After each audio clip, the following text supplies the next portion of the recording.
Hello there and welcome back to the Net Report. Chris here, and with free agency wrapping up and most of the big name free agents signed, I wanted to go over some of the worst signings we have seen so far throughout this free agency period. Of course, for this list we are taking into account roster fit, average annual value of each contract, how good the player is, and so on. Before we get into the list though, if you enjoy NBA content, hit that like and subscribe button. It helps the video do better in the YouTube algorithm and helps the channel grow immensely. Starting off with perhaps the most notorious signing this free agency, Fred VanVleet signed a 3-year, $130 million contract, making over $40 million each year. And if I'm being honest, that is a lot of money to give Fred VanVleet, and certainly an overpay, which, to be fair, a young team like Houston is going to have to overpay to bring in free agents like VanVleet, but to give him $40 million a year for a guard who has regressed the last 2 years, shooting 39% from the field last year, and he is nearing 30, and in the past we've seen smaller guards with his similar play style not age the best. It just seems like an unnecessary risk and a win now move for a Houston team that should be looking to improve slowly through their young core and the draft. There's no need to rush the process, but in all fairness to VanVleet, when he is efficient from the field, he is still a great player. Having an offensive threat like him on the court will elevate the likes of Jabari Smith and Jalen Green, but I also feel like at the same time it'll hinder prospects like Amen Thompson, who I am very high on. I think he can be a great playmaker and finisher at the basket, and I really wanted to see him get ample playing time, but with Fred VanVleet and Jalen Green in that backcourt, I see less opportunity for him, at least in the first 2 years. My overall grade for this signing is a C to a C-. The third year in this deal is a team option, which helps the deal not look as bad. And with the new CBA, the Rockets had to spend the money because there is now a salary floor, a certain amount of money teams must spend. But I would have preferred a vet who maybe wouldn't have taken so many minutes away from Amen Thompson, but who still would have helped mold these young guys into true professionals. But like I said, in a vacuum, at the very least, at least Fred VanVleet does make this team better and does complement certain young players on this team very well. Staying in Houston for the next bad signing, we have Dillon Brooks, who signed a 4-year, $86 million contract with the Rockets, which with incentives can even be upwards of $90 million, which is just an insane number for Dillon Brooks. And let me just say, ironically, in a vacuum, I actually do like the fit of a Dillon Brooks in Houston from a pure basketball and fit standpoint, surrounding Jalen Green and Jabari Smith with a defensive wing. However, there are so many reasons Dillon Brooks might have been the worst defensive wing to bring into this team. First, he takes a ton of shots like we saw in Memphis, which you do not want, especially for a young team like the Rockets. And the whole idea of bringing Ime Udoka as your coach was to bring real discipline to this team, especially on the defensive side of the ball. However, Dillon Brooks is one of the most undisciplined and dirty players in the league, and he is definitely not the right guy to pair with these young guys in the locker room when you are trying to mentor young guys like Jalen Green, Amen Thompson, Cam Whitmore, and so on. $20+ million a year locked in for 4 years just seems like a bad deal for someone who is inefficient from the field and will take a lot of bad shots and just does not match the culture Ime Udoka will likely try to bring to this team. I also think this slightly takes some playing time away from Cam Whitmore, which is not a huge deal because Whitmore will still get plenty of opportunities off the bench. But wow, this signing just seems like it could be a potential nightmare for the Rockets if Dillon Brooks does not change his ways. If he somehow changes his ways and limits his shots and the immaturity, it is still likely an overpay, but at least it's not as bad, but I will have to see it to believe it. The next, and in my opinion, the worst signing of the bunch is the Jerami Grant deal. He signed for 5 years, $160 million, and this signing was so bad that the day after the deal was announced, Lillard had requested a trade after seeing Portland give Jerami Grant that much money.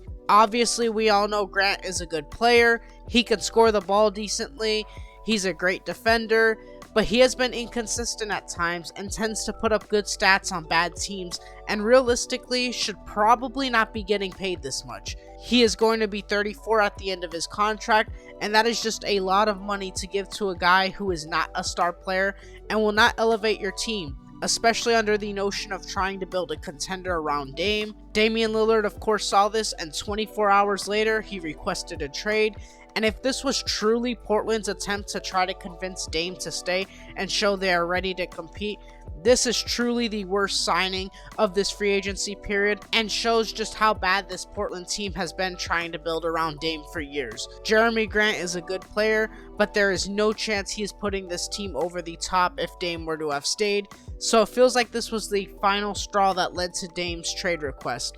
Overall, the deal just feels like a huge disaster, and now it may not matter as much since Dame looks like he is on his way out and Portland is looking towards a rebuild, so the cap implications do not mean much.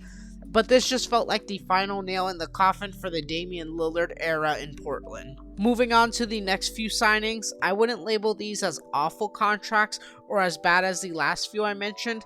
However, I did have a couple issues with these deals. First, we had Max Strus signing a 4-year, $63 million contract with the Cleveland Cavaliers.